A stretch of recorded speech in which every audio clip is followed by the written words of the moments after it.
it's very difficult. It's very difficult to take any action against them. So obviously, the sooner you kind of start with the baby steps and the preliminary bits, if the person's been off for 8 to 10 months, for instance, and you really are thinking, hang on, this is getting difficult. It's having an impact on other staff. We're not getting work done or whatever. If you were ever going to go down the route of having to dismiss them for an absence reason, the sooner you've implemented any kind of strategy to deal with it, the better. So you will never be criticised for over-HRing absence, if you see what I mean, if that makes any sense. I mean, if the keeping in touch and the checking on the employee, I mean, it's probably more of an inconvenience, I suspect, to the employer, but a quick call or whatever will without a doubt be of assistance. So no, absolutely, that might be the best way to kind of deal with an organist who is a very unusual circumstance where they are usually only contracted for one day a week. Yeah. Okay, thank you. No problem. So if we could go on to the next slide, please, Natasha. Thanks. So yeah, what's your absence policy? Number 3, if your workplace does not have an absence policy, the employee can ask their employer or HR manager what to do if they need time off work. That's probably much more in place for, I would say, congregations, because I mean, you might not have a sort of strict absence policy, but a very generic one is very helpful, because I think that there's always a risk if an employee asks the employer what do they do, if it's not written down, there's always a risk that the employer might be slightly more favourable to another employee than, say, the employer might be more sympathetic to employee A than employee B. And I mean, you can envisage circumstances in the workplace where that happens. I mean, for instance, even in my own environment here at 121, there are definitely people who are off more than others. I mean, some, come in feeling really unwell, whatever, are very stoical. They barely take any time off at all. Whereas there's other people, I'm sure you can all think of examples in your life where this happens, that as much as a sniff of a cold and they're off. And in those circumstances, if there's not a written policy, there's potentially a risk that the employer might be more favourable to the more stoical people. And obviously that's the last thing you want. You really want to make sure that everyone's kind of being treated the same. So that's why it is a good idea to have even very generic absence policy in place, but I will hopefully be able to facilitate that for you all by giving you a style, which I will do. And absence policy will cover sick pay, sick notes, and if you need time off to help children, parents, or any other dependent that you've got. So, if we could go on to the next slide, Natasha, thank you very much. This is a very new area of law, actually. There's been the introduction of the Carers Leave Act 2023. Don't worry, you don't need to know specifically about that, other than the fact, obviously, it's very recent, came into effect on the 6th of April 2024. And what it does is it sets out who can take time off to help a dependent who needs long-term care. Now, this is a far more this I think is actually a very good kind of change as well, because I think it deals with, I think, what is often a problem. I mean, I have this not hugely infrequently with my wife, where we both work and we've got a sick child, and for instance, it's which one of us is going to take the time off to look after the child. Now, historically, what would have happened, and I'm sure in my parents' generation and generation before that, it was simply assumed incorrectly that I think it would be the mother that would take the time off, and obviously the father would go to work. And obviously, just the way the world works nowadays, that's not necessarily practical and quite clearly unfair. So the introduction of this legislation I think is very helpful for just making sure employers are aware that, for instance, if it is a father or a man asking for time off or leave, not that I'm suggesting for a second anyone would say, oh no, that's not appropriate or whatever, but it's certainly in perhaps more sort of classically male-orientated work environments, for instance, and I say it not to discredit, but possibly if a young mechanic in Quick Fit were to ask his boss that he needs to look after his young child, possibly his employer might be not so sympathetic to that, but this legislation obviously enables him to do that. So it is a very good thing. So yes, you can take carers leave from the 6th of April 2024, and importantly, this applies from your first day of work. So obviously, you'll be aware that some employment rights you gain through longevity of service or for how long you've been employed. For instance, a very classic example might be your holiday entitlement. You might get 25 days if you've been employed from 0 to 5 years. If you've kind of crossed the 5-year threshold, you'll get an extra 5 days or something on top of that. But carers leave applies from the word go. So even if this person's only been employed with you for a week, if they need to care for their child or they need to care for their sick mother or something like that, they have a right to ask you for it. And an employee can take carers leave to give or arrange care for a dependent who needs long-term care. So next slide, if we could please, Natasha. Thank you. So who are dependents? Now this is obviously a question that is asked. There's the obvious examples of who a dependent is. That would obviously be your husband, your wife, your partner, a civil partner, child, their parent, or somebody who lives in your household. Interestingly enough, and there was a case about it which says not tenants, so or lodgers or employees. I mean, I suppose the classic example might have been, say for instance, students living in a flat, and say, I don't really know, probably in the context we were working in, there's not going to be too many student employees, but there would be examples of if you've 2 student flatmates and a student would phone into their employer and say, I can't come to work today because I'm looking after my flatmate. Would that actually count as a dependent? I would argue not. I would say they're a tenant of the property, or somebody who was different, so that wouldn't necessarily enable you to take carers leave. So it's important. 9 times out of 10, though, I think the likelihood is that the person that you're going to be taking care of is going to be someone who's got a sort of close tie, and that's the classics like husband, wife, partner, or child, etc. If the person's wanting to take carers leave for a long-term care need, what are we talking about when we say a long-term care need? So long-term care needs means if you're disabled in terms of the Equality Act. Now, you may or may not have come across the Equality Act in your dealings with employees or not, but basically the Equality Act 2010 is a really very big piece of legislation in employment law, and it was introduced to sort of protect various categories of employees, such as, for instance, pregnant employees or disabled employees, or employees or those who had any kind of impairment that might affect their work. So if someone I suspect if you're probably venturing into this ground, you might want to come and speak to us just about what requirements are necessary. But if your employee has got any disability or anything they've made you aware of, and no more often or not, they probably will have told you that at or around the time of accepting the job, you might want to speak to us about just how how do we go about arranging the leave if necessary for them.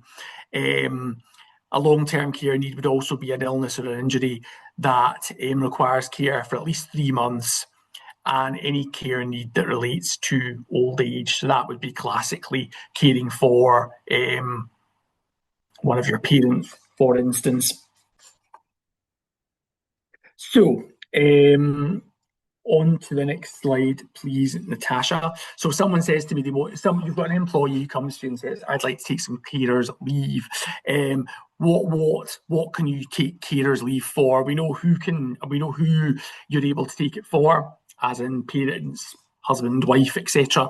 But what can carers leave be used for? So classic examples of what you can use carers leave for are taking a disabled child to a hospital appointment, or for instance, if you have got a parent with a long-term care need and you need to facilitate them moving into perhaps a care home or service department or something like that. And another interesting one that I think probably I think is a good thing, certainly, but one perhaps an employer might not necessarily think was reasonable in the circumstances, would be accompanying a housebound dependent on a day trip.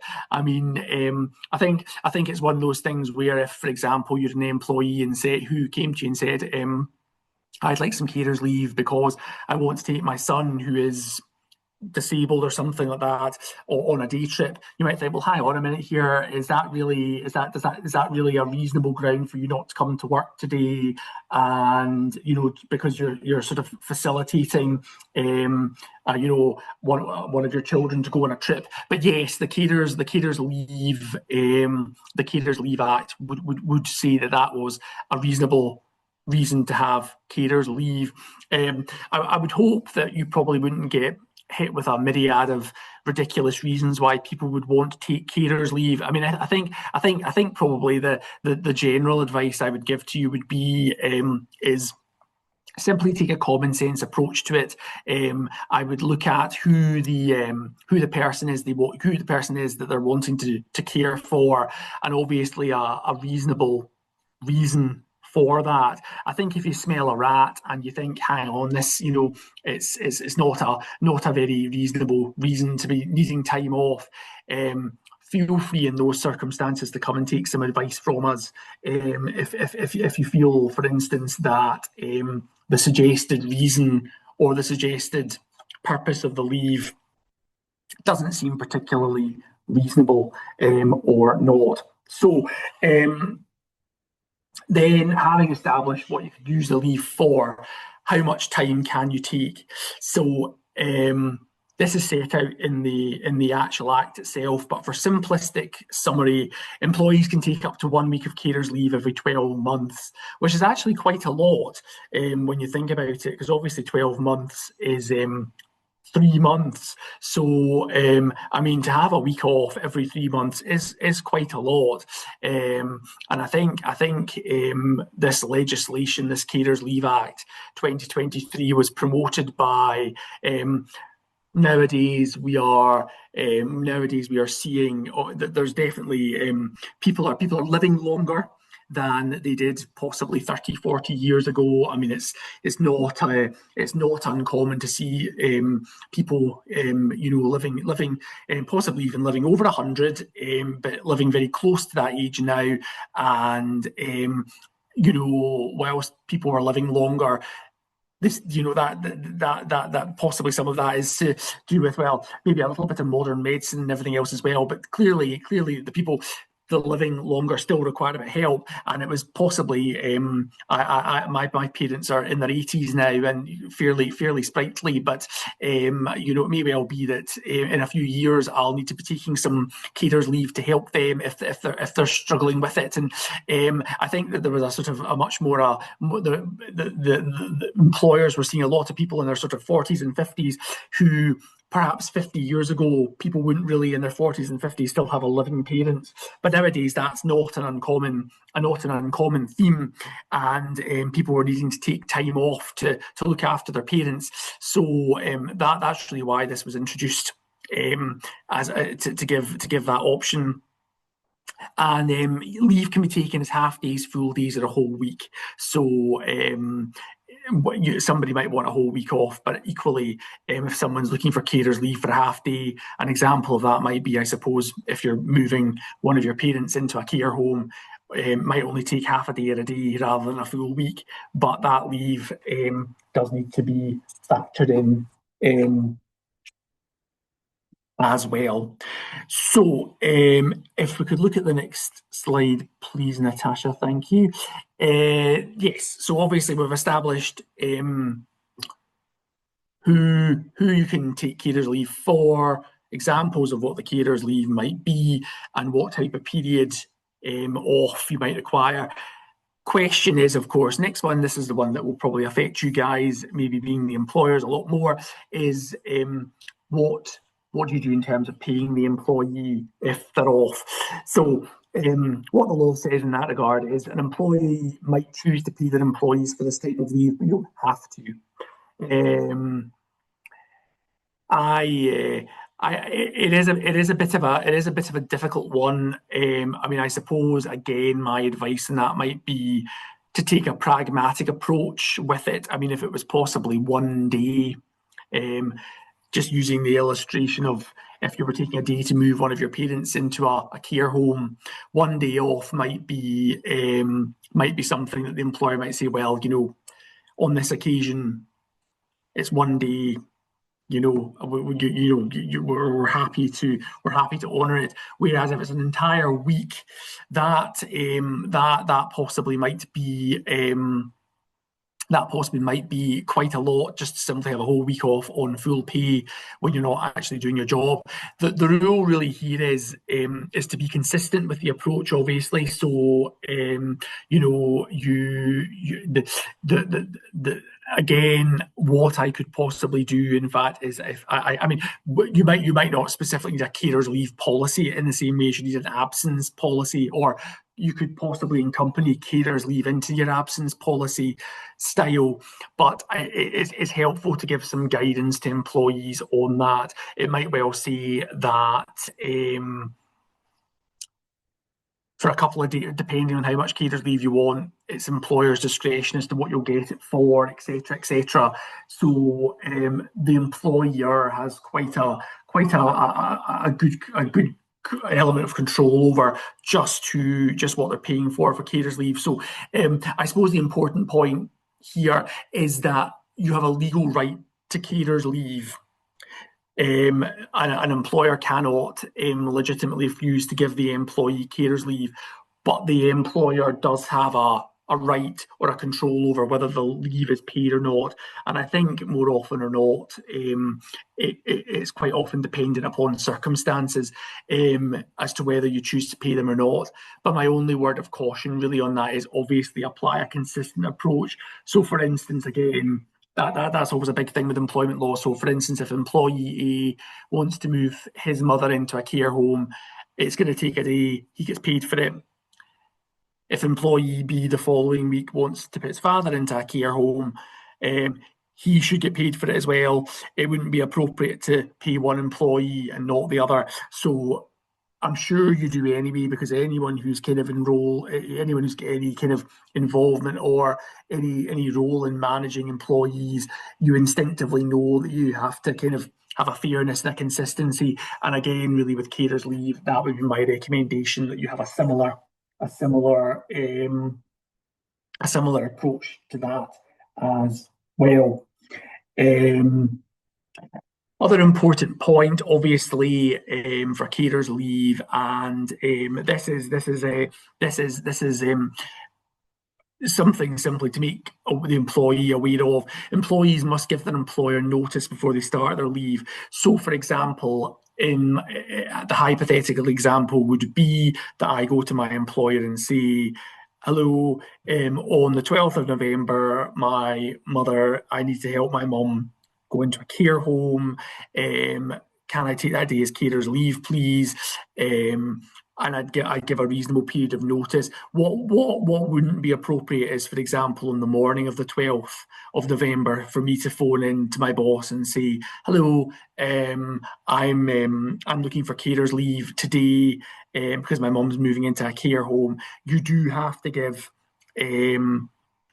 a period of notice to the employer. So obviously, if the employee is not going to be in, for instance, if any work cover or any special arrangements need to be put in place by the employer, those are appropriately covered. And the minimum notice you need to give for carers leave depends on how much leave you want to take. So obviously, if it's going to be a longer period of carers leave, you should really give more notice than if, say, you're only wanting a day. Because, I mean, if we're going to be off a whole week, I mean, certainly in my role, if I took a whole week off, there's little doubt some of my colleagues would be inconvenienced by my absence because work might need to be covered. Whereas if it was only a day, quite possibly there wouldn't be any inconvenience for them, and I would simply be able to catch up the following day on what I was doing. So, if we could go on to the next slide, please, Natasha. Thanks. Yep.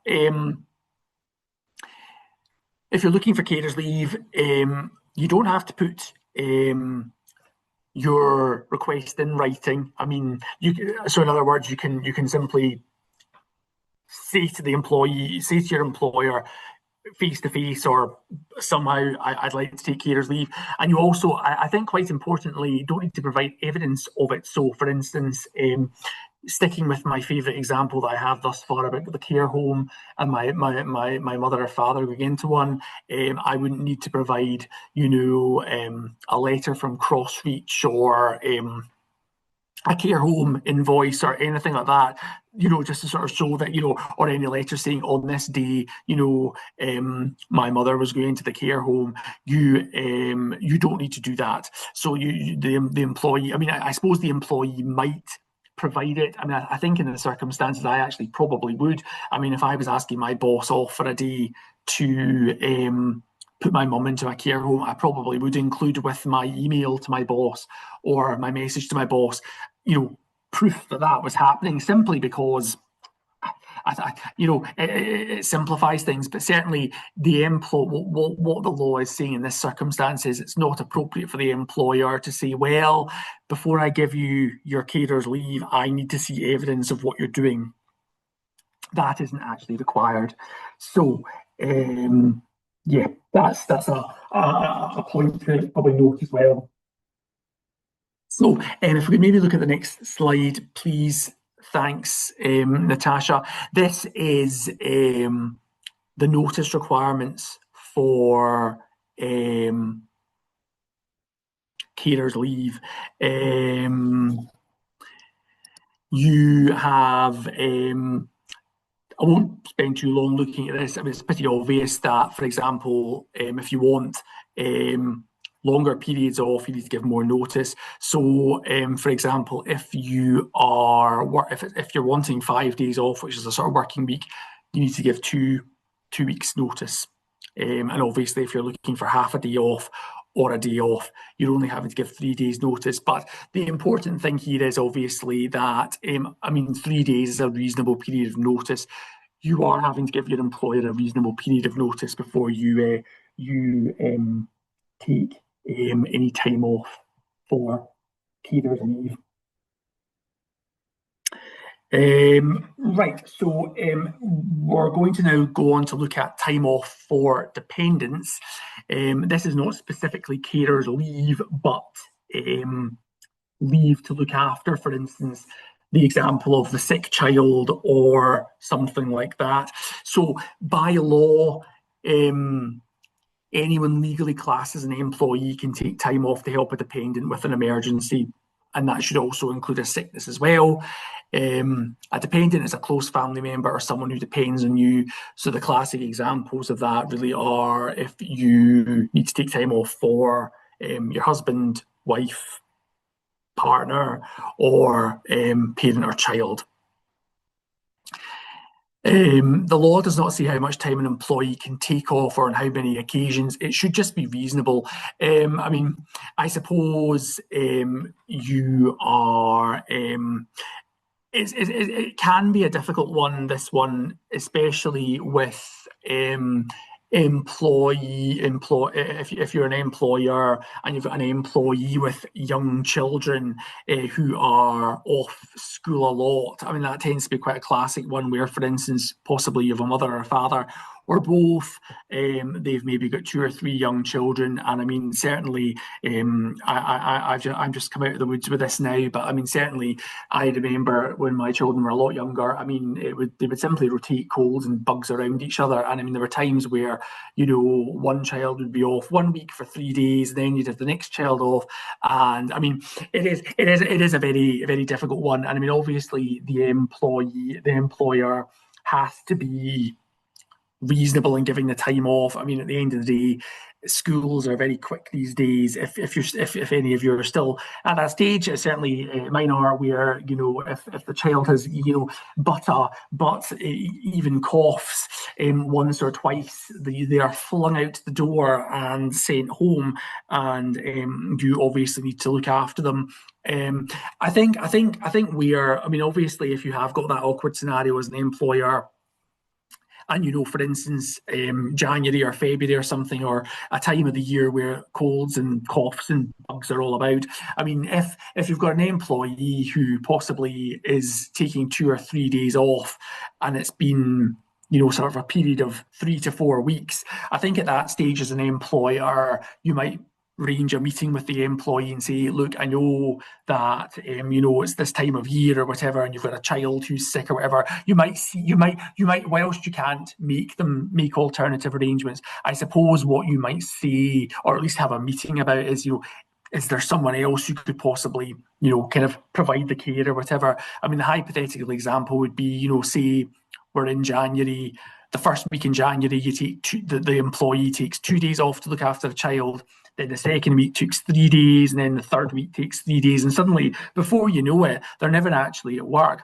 And I think probably if you're kind of getting to the third or fourth week, you would be within your right not really to refuse the employee the time off at that first instance, but certainly maybe to have a conversation with the employee and say, I know you're having a difficult time at the moment with your sick children, and it's difficult, etc., etc. I know you need to help them off.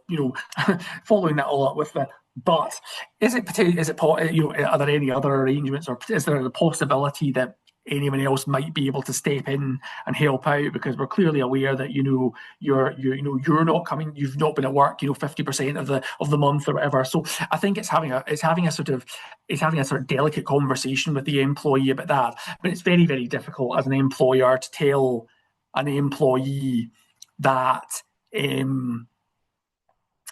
can't take time off to have time off for their children. And I mean, if that is a real issue, I mean, I'm hoping it's not something you're likely to come across with, but if you do see a pattern with that, that's probably something to come and, a specific example to come and speak to me about, because there obviously are things we can do. It's really just how we would go about it. I mean, whilst I won't go into the nitty-gritty of it now, I think probably what we would maybe suggest is that the person took the time off, but they maybe weren't paid for it. They got unpaid leave or something like that, which might mean that, if the person was reluctant to, maybe get someone else to help out, that might encourage them, because obviously it's at the end of the day, if the employee is still getting paid for all this time off, that might not necessarily mean they'll be in any great rush to stop providing the care. So if we could look at the next slide, please, Natasha, thanks. Yeah. When can an employee take time off for dependents? An employee can take time off when there's an unexpected problem or an emergency. So, yeah. That given some examples there. I'm surprised. I don't think it'll come as any great surprise. If a dependent's ill, injured, the legislation says assaulted. Hopefully that won't happen too often, but it does specifically say that. If you've got to take someone to hospital, for example, a child or an elderly relation, Much one that seems a lot more. I never remember. It might just be that I've blanked out, but I don't ever remember, and I'm sure I often wished it that schools closed for days. Nowadays it seems a lot more common, and whether that's just because of the back end of COVID. But certainly, I remember last year that my kids' school closed because of a storm, and the kids were all at home, and that might be a day where you need time off. Or obviously, another example, and won't come as a surprise, is if a dependent passes away. So if we can look at third slide, Natasha, thank you. Yep. The employee should let you know as soon as possible if they need the time off, obviously, and they should explain how long they need the time off for and how long they expect it to be. So I suppose the example would be just sticking with the one we've been using so far about you've got a child who's off sick. If you say, my child's got a bad cold, hopefully it will be back tomorrow, but I'm definitely going to be off today.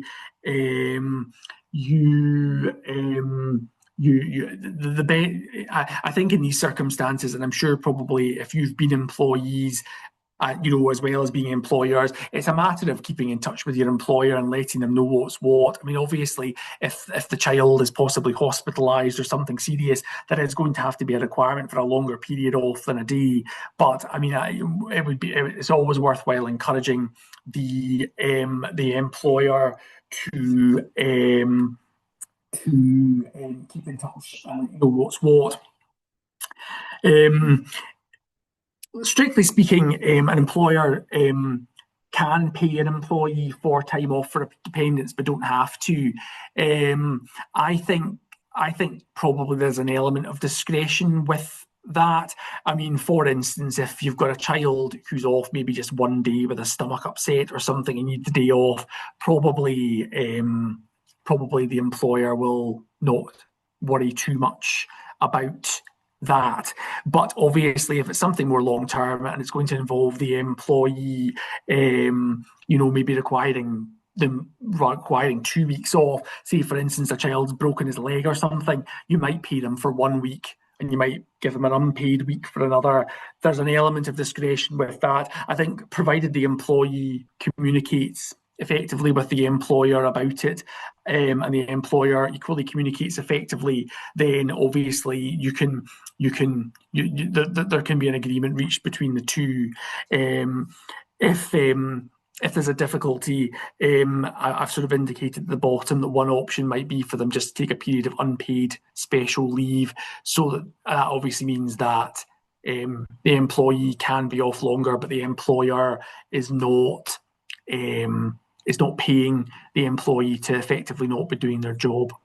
Some of these next slides I won't spend too long on because I know you're all capable of reading them yourselves, and some of them I've deliberately made some of these slides quite detailed and word heavy because actually I'm hoping if you are faced with these absent management things in your kind of roles that you'll be able to refer to this kind of these slides as a kind of starter for 10. So I have made them heavy, but what I won't do is I won't just repetitively read them all to you. So if we could look at the next slide, Natasha, thanks. We'll whiz through this one. This is it is a relevant one, and certainly at this time of year, particularly difficulty getting to work.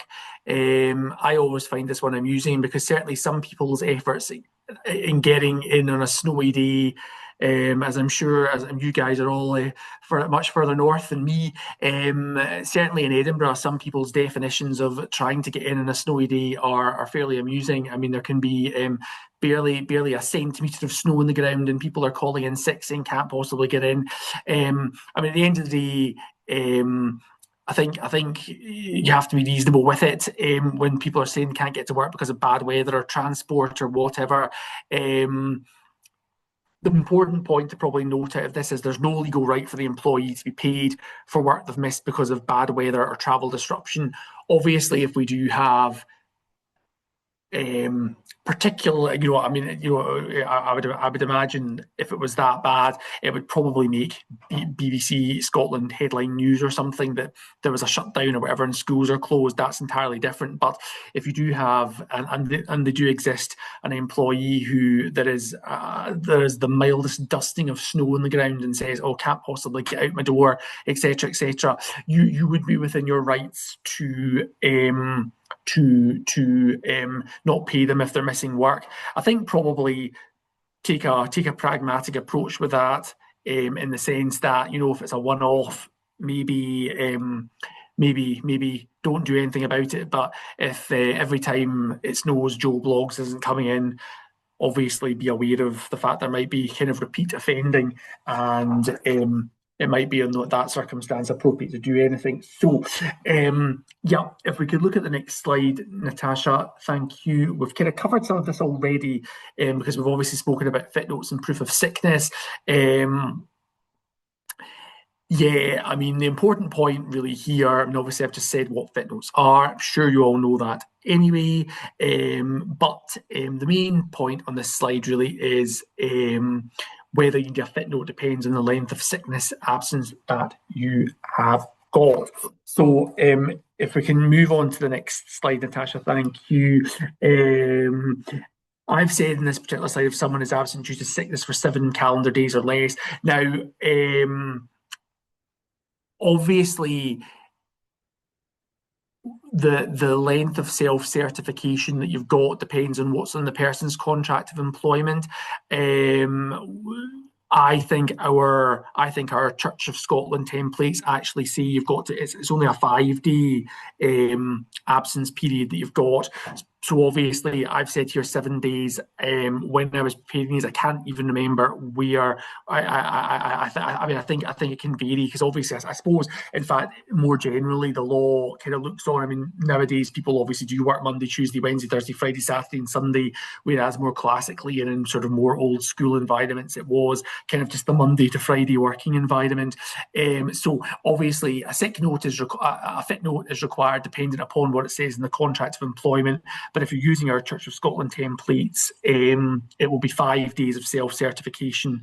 And after 5 days of self-certification, the person, if they're taking any longer off, will need to go to their GP, and they will need to get a sick note. So, next slide, please, Natasha. Thanks. Yeah, probably the important point here is that obviously going to the GP and getting your fit note. The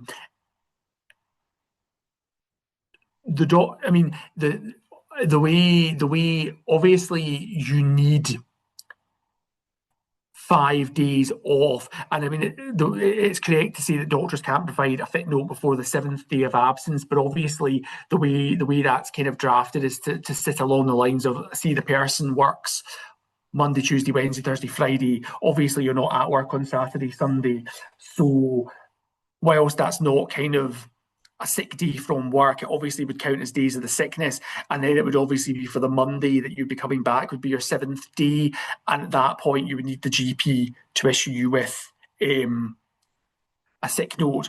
If an employee has got difficulty in getting a sick note, and I mean it can be a bit of a problem nowadays getting an appointment with your GP, clearly what we'd expect is the employee to remain in touch and let us know what the difficulty is with not being able to get a sick note. If we could look at the next slide, Natasha, thanks. So yeah, you'll get a fit note. I don't know if many of you on the call today have had employees who have provided fit notes, but what the fit note says is that the person is not fit for work. So basically, they can't do their job. They should be off work. It might the note might say that the person might be fit for an element of work, or that they're fit for certain aspects of their job. So, for instance, if the person has been off sick for a reason, if the job possibly involves a lot of physical work. It might say that they're not able to do the physical aspect of the role, but if part of the role is maybe sitting at a desk and typing on a laptop, it might say that that part of the job they can do. So a fit note doesn't have to say that you can't do. You're not sort of you're not sort of all in or all out. So, for instance, the fit note can say, the fit note doesn't have to say you can't do any work or you can do all of your work. What the fit note can say is that you are able to maybe do the less strenuous parts of your job, or maybe part of the job you're not on your feet all day or something like that. So that is what is specified on the fit note.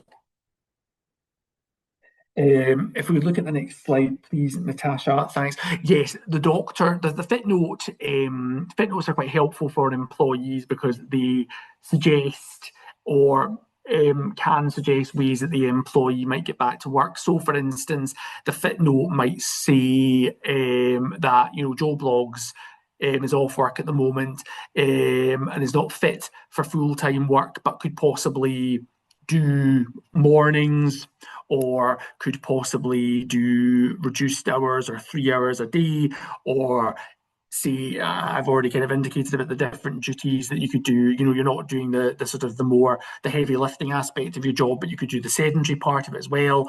And it might say, I suppose, if possibly you've got a sort of musculoskeletal or back injury or something like that, the sick note might make a suggestion that you could do your job if what we call in law reasonable adjustments are made. So, for instance, you might be given some sort of special support if you're having difficulty sitting for prolonged periods, or you might get a raised desk or something. If the employer, the sick note might indicate to the employer what would facilitate them being able to do their job, and that is indeed very helpful. If we look at the next slide, please, Natasha, thank you. So, yeah, as an employer, if you do get a sick note in and you've got an employee who is off, this is an important point. The employer should carefully consider any fit note recommendations, as they can help the person get back to work quicker. My general view is on that, for instance, is if the sick note recommends that the employer should make adjustments to get the employee back to work, if at all possible, you should try and do that, because if you do try and make the reasonable adjustments and the person cannot come back to work, in the long term, it makes it easier to dismiss that employee if they are proving to be a difficult employee to get rid of, because it is very difficult generally to dismiss an employee for sickness. But if you have followed all the medical recommendations that are suggested to you in a sick note, and you've tried to make a number of reasonable adjustments, and as the bottom slide here suggests, you've tried occupational health, that does mean if these steps are followed and the person is still not capable of returning to work, generally it does mean at the end of the day that if you do make the difficult decision to dismiss the employee, it is easier to do that. And I think I cover that maybe in the next slide, Natasha. So if the employee has this is quite specific. If the employee has a disability, the employer must consider making reasonable adjustments to help them return to work and carry out their job. If you do find yourselves in this kind of situation with a long-term sickness, or what seems like it might be a long-term sickness employee, please do come and speak to me about it. I will happily guide you through the steps and the processes you need to take, because these are difficult to manage. And as I've kind of indicated earlier on, the sooner you take steps to deal with the problem, or the sooner you tackle the long-term sickness or the sickness, that means it's easier to take action if you need to. Carl, you've got your hand raised, so please come on in. Yeah, I'm just wondering what happens when it becomes clear that there is no realistic prospect of the person being able to do the job for a medical reason. Yes, that is. I mean, if it's always the most extreme case, Carl, but one that inevitably does happen in employment. I mean, and I think it probably follows on from what I've just been saying. I mean, at the end of the day, if I mean, especially these days with a mental health issue, or possibly one that we have seen as I certainly was giving advice to a congregation near Glasgow not long ago about an employee who had long COVID. She'd been off work for 2 years, and I mean, realistically, um, you know, that there was very little prospect of her being able to do her job. We eventually got around a process of dismissing her, but the way we were able to dismiss her was, we obviously had her assessed by occupational health. The GP did suggest, these adjustments to be able to get her back to work. We tried her on a phased return. So what you need to show as an employer before you dismiss a person for a long-term sickness is that you've tried, phased return, you've tried to make reasonable adjustments. And if even after you've done all that, the person isn't capable to do their job, that's that stage that you are able to dismiss them for an absence reason. Unfortunately, it's not a swift process. And actually, quite often, and it might not surprise you, quite often what I find is a congregation, has been very tolerant of an employee who's maybe, he or she's now been off for just over a year. They've tolerated it, but actually, what then happens is they reach a point where they're like, this is ridiculous. Now it's 14 months. What are we going to do? And what can often be a problem here is because they've not really followed any process, you're almost right back to the start again. So that's why it's very good if you smell a rat and detect there might be a long-term sickness issue. Or, I mean, long-term sickness would really, in my view, be anything that's kind of close to approaching a month of absence from work. So anything along those lines would be sort of classified as long-term sickness. And it's always good to be proactive and try and tackle these issues early on, because, as I say, with this congregation, the employee had been with them for years, they really liked them, but actually it reached a point where I think they were about 14 months down the line, and they were just like, this is just ridiculous. Now people are really starting to get irritated with this, and we just want to get rid of them. And obviously, I had to have the very difficult conversation with them and say, well, have you got occupational health, or have you got spoken to their GP or done anything? And the answer was no. So it was that very difficult way of saying to them, well, you really are effectively, I'm afraid, guys, right back at the start, because you can't simply look at the clock and go, it's 14 months, right, out you go. You've got to try and reasonably adjust them back into the workplace, support their needs, and then you're able to dismiss them. So I think if you do smell a rat and think something's going to be a long-term sickness, the quicker that you begin the baby steps to facilitate the return to work. For instance, in that example I said, I think probably we would have been able to dismiss the employee with about 10 months of absence if they had actually sooner rather than later tried to get occupational health involved, or try to do reasonable adjustments, or try to somehow get the person back to work.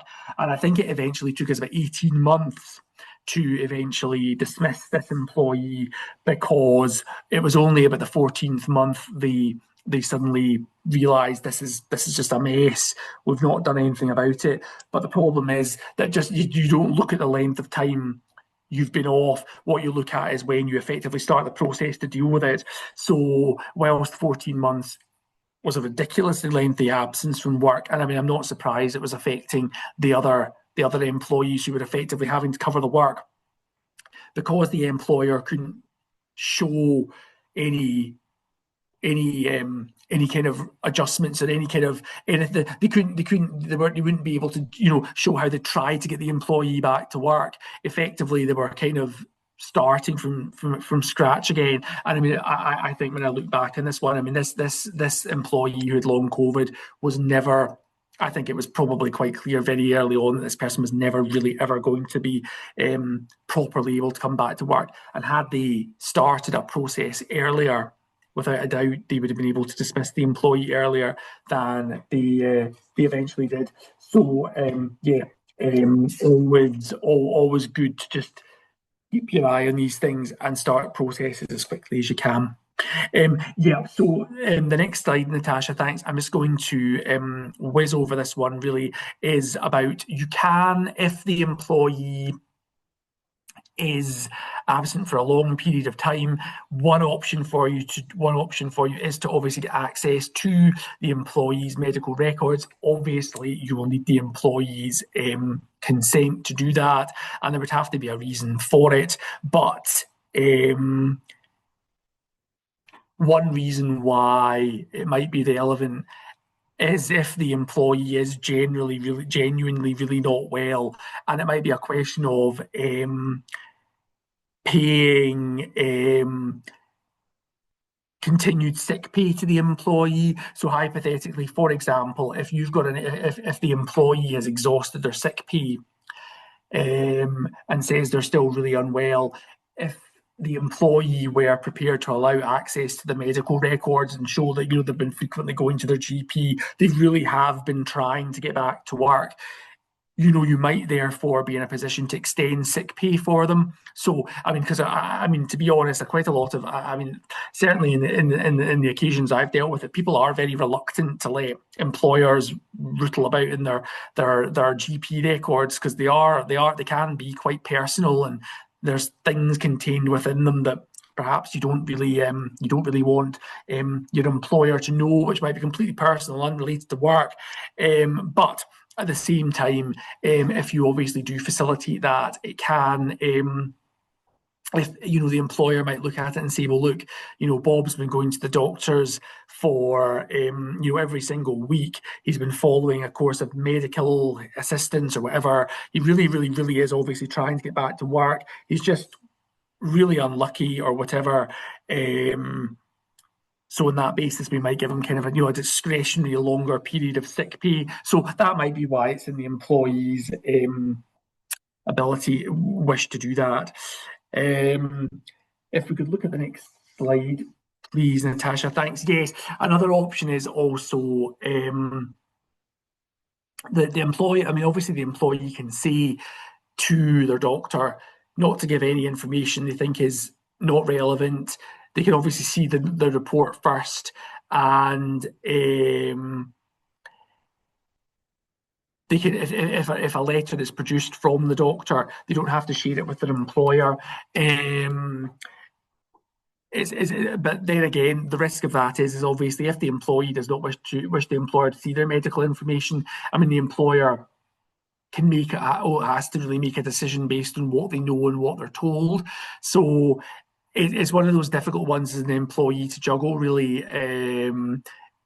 It might be in the employee's interest to disclose their medical records, but obviously they might not. If they don't, then that gives the employer could say, well, we obviously sought access to them, but the employee didn't want to give us that. So we obviously just had to make our findings based on what information we had. So look at the next slide, Natasha, thanks. Going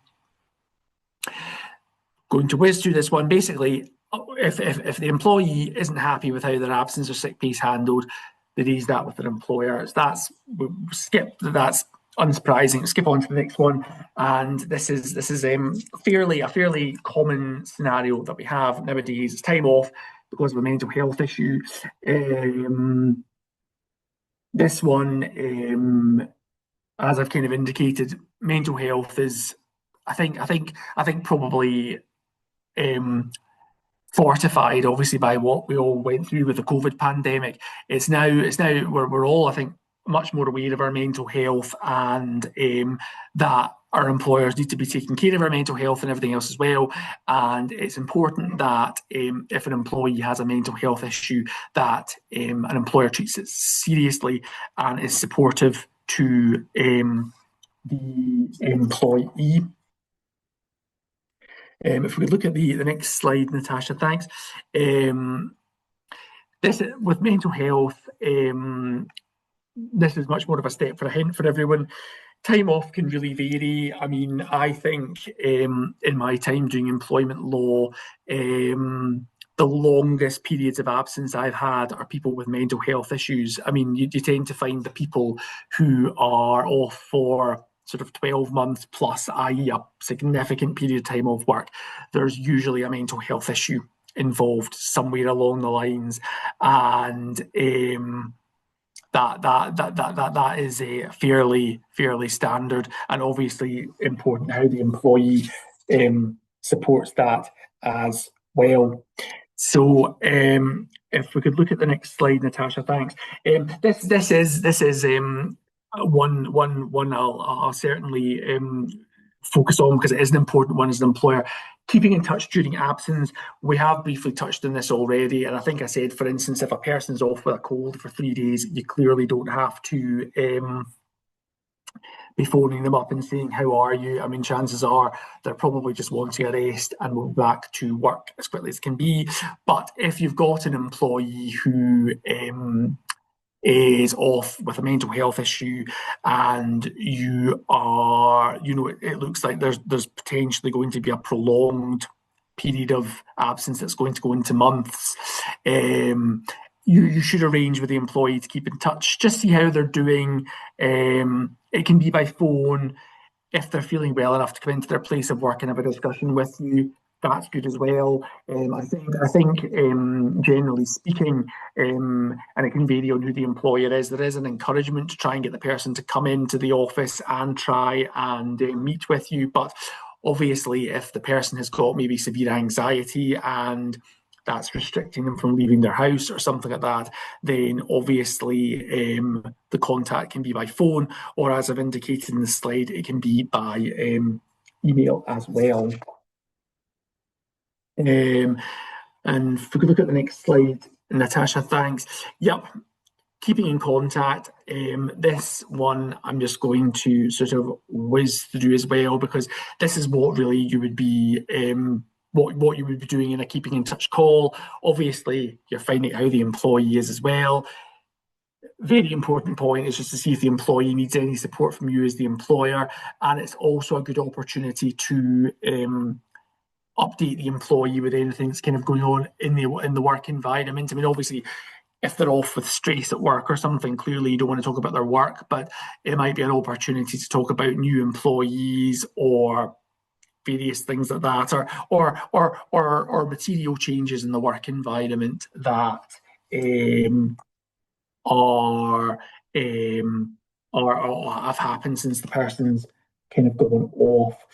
So if we could go on to the next slide, Natasha, thanks. This one, hopefully not going to be a huge problem for you, but one that does happen, unauthorised absence. And basically unauthorised absence is when the person doesn't come to work and doesn't phone in or doesn't contact the employer. So it's that expression we use, the person's gone AWOL or absent without permission.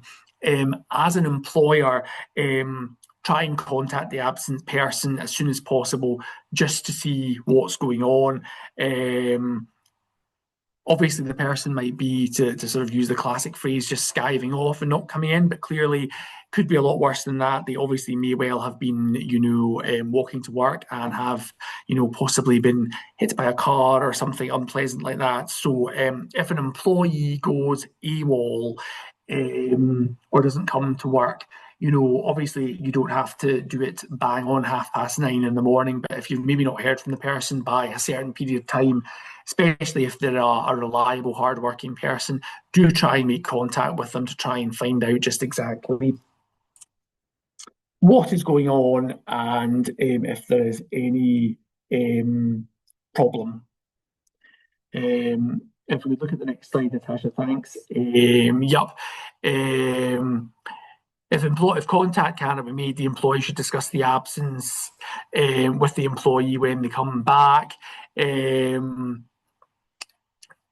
depends again what the reason is. I mean, if the employee has just not come into work, then clearly there might need to be an investigation and a disciplinary into that if they're not coming to work. Alternatively, though, if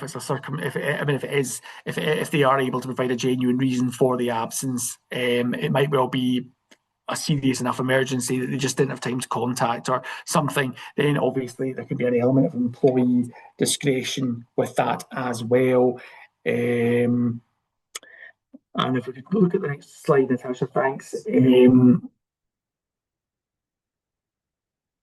If the absence is unauthorised and the employee is struggling to attend work, the employer might require to consider formal action or disciplinary if there seems to be lots of lateness, lots of absence, unauthorised absence, and there's potentially also trouble doing the job as well. So these are kind of trigger factors that you might want to look out for as well. So we're going on now to look at returning after returning to work after absence.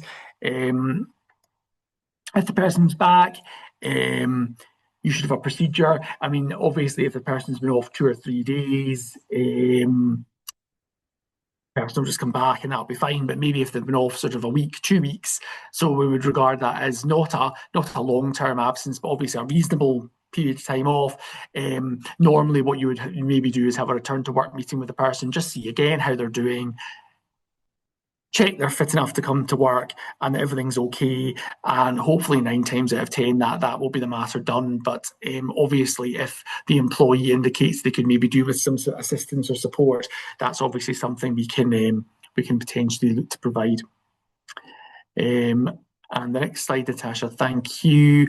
Yes, this is quite a this is sort of picking up on the point that Carl was making earlier on about sort of long-term absence. And if you come back, if there's been a long absence or the employee has an ongoing health condition, it's good for the employer and the employee to meet, check the employee is ready to return to work, talk about any updates, any recommendations to the employer's doctor. And if the employee has a disability, obviously for the employer to check if any reasonable adjustments need to be made. For instance, if, say, for example, it's been mental health and anxiety the person's been off with, it might be that the person could work half the week at home, or maybe do the full job at home or something like that, just to try and get them back to work without necessarily them having to come in and attend their place of employment at the moment. The next slide, please, Natasha. Thank you. Again, long-term absence. This is really guidance here. I would probably caveat this by saying these slides are obviously fairly detailed and not the most delightfully interesting. Obviously, if you are faced with long-term absence, this is really where we would be kind of expecting you come and speak to us, please. I mean, obviously these notes are of assistance, but managing a long-term absence can be a difficult, and there's obviously kind of processes you need to go through. And I would very much invite you all, if you are faced with this very difficult dilemma as an employer, to come and speak to us about it. But this is really very general guidance about if occupational health might be of assistance. If there's any, I mean, certainly in 121 we have an employee assistance programme, and you can also have discussions about a phased return to work as well. And if we could look at the next slide, Tasha, thanks. Yep. Again, getting a long-term employee back to work.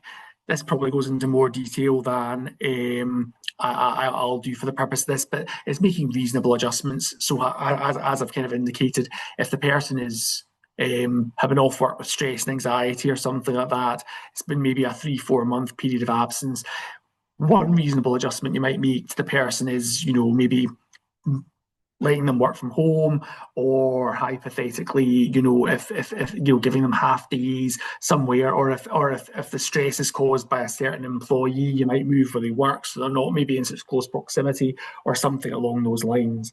So that is that. I'll skip that slide actually, Natasha, thanks, because that's more just sort of self-help. Yep, phased return to work. This is obviously a reasonable adjustment that you can make to get someone back to work. So for instance, if the person has been off with some illness, or possibly something that's been very serious, it might be that if they're on a 20, 30, 35 hour week, that's too much for them. Phased return to work can mean you do reduced hours, lighter duties, different duties. And as I've indicated in the slide, it's usually quite common if you've had a long-term illness, such as a mental illness or something like that. Say, for instance, serious injury, if you have maybe had a serious operation, and sometimes you can have quite a lot of post-operation fatigue or whatever, you might not be able to do your full time, but you can come back part-time. So this last one here about multiple absences, this is quite a common theme. You tend to find that you'll have some employees, as I say, who never take any time off, but you may well find yourself in the difficult situation with an employee who, often or not, an employee who takes long periods off is someone who is a frequent person who will take time off. And obviously, if you are concerned about multiple absences, there are a number of procedures we can use to deal with that, and one is using a sort of capability method in terms of is the person capable of doing their job any longer or not. I will be able to provide you with guidance on that. It is a sensitive area, and often one that does encompass aspects of mental health. But there are procedures to dealing with these that are very helpful. And you'll be pleased to know the last slide coming up now on for today. If we could just flip on to that, please, Natasha. Thank you. Lovely, thanks. Yeah, just if an employee is unhappy about how their absence is managed, obviously to raise that with the employer. So that really that brings me to the end of the day. Happy to have some questions. This has been far more of a lecture series today, for which I apologise. What I will say is that hopefully having all these notes will be helpful for referral. They're possibly less interesting to listen to, but I'm happy to take any questions anyone has on anything concerning absence management now generally, or obviously if you do have issues that you encounter with the employees, please come and speak to me. But if anyone does have anything specifically that is absence management related, or even vaguely sort of illness, whatever related, happy to have a discussion about that now if anyone has any questions. I mean, I've worked for local government in the past. Yeah. And I was actually bullied by my line manager to the extent I physically and mentally collapsed at work one day. Oh, goodness. I'm very sorry about that. And every one of my colleagues was told not to contact me. And to say I felt isolated and even worse was an understatement. But what I've noticed from some of your slides there is about, there seemed to be this kind of thing now about staying in touch, whereas I've always been taught, and even now I've been employed by the church for just over coming up 5.5 years, I have still been told that. And even when I was off with shingles, I was told that. Oh, right. I mean, certainly unless there's a specific reason. I mean, I suppose if the person is off, Francis, with stress at work, clearly the last thing you want is for the your employer to be phoning you and sort of, because I mean that might actually be promoting part of, I mean, it's sort of the reason you're off. But if for instance you are off with something like long COVID or mental health issues or depression that, I mean, they may partly be related to work, but they may be related to personal circumstances or whatever. I mean, the employer should try and keep in touch. I mean, it may well be if the employee says, No. They would be within the right. The employee says, look, I really just stop, it says, like, I really don't want the contact. It's not, it's every time, I hear you get in touch with me, it sort of sets me back. I'm kind of crossing the Rubicon and feeling a bit better, but actually, you getting in touch with me just kind of sets me back and puts me down. It does happen. I had an employee I was advising not long ago who the employer was trying to, I think, do what they're meant to do and keep in touch, but actually in some circumstances the keeping in touch, I think, wasn't helpful. The employee would be within the right to say no, hold up the red card and say, look, I don't find this contact helpful, or to possibly you have much more guidance in the parameters of what the contact should be, or maybe say, look, send me an email or something, but please stop picking the phone up to me, because every time I see the work number, I'm just, it really makes me anxious. The reason the employer will be doing it is that the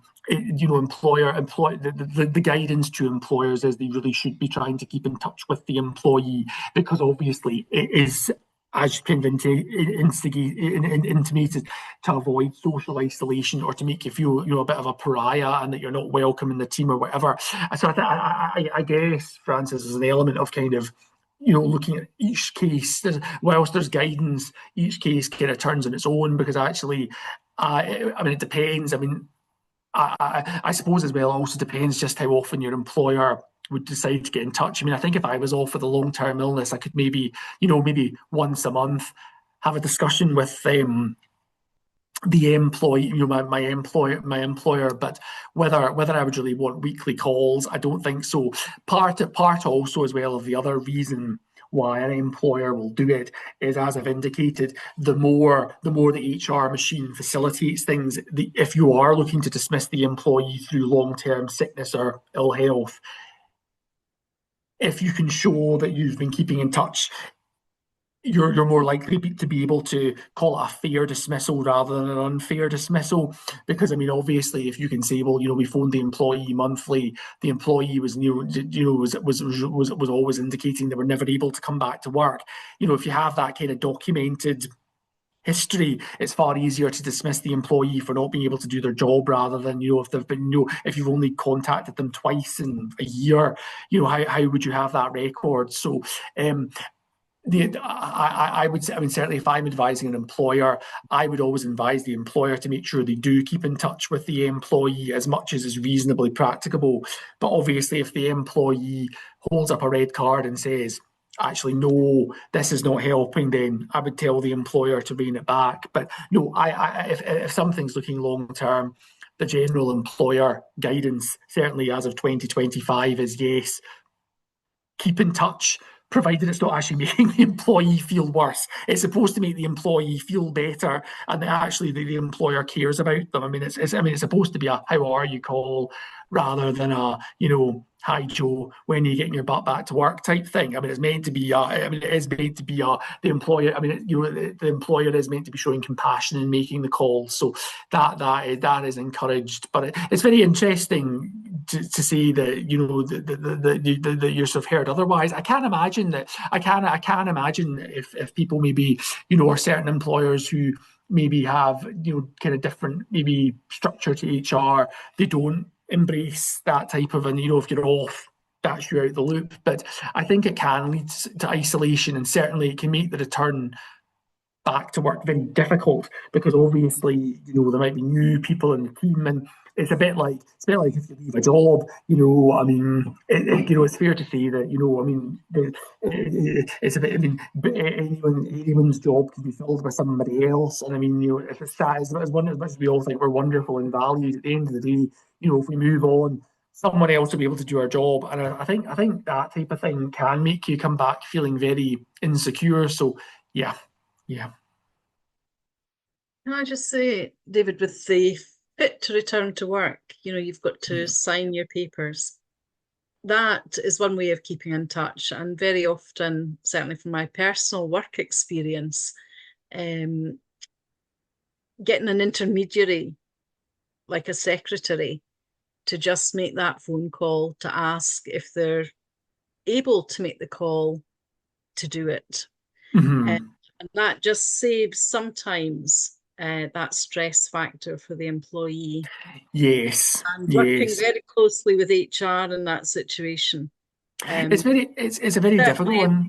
It is a difficult one, and certainly from my past sort of work management point of view, working with HR and a very good secretary did work wonders, and not meeting on the premises was very, very good.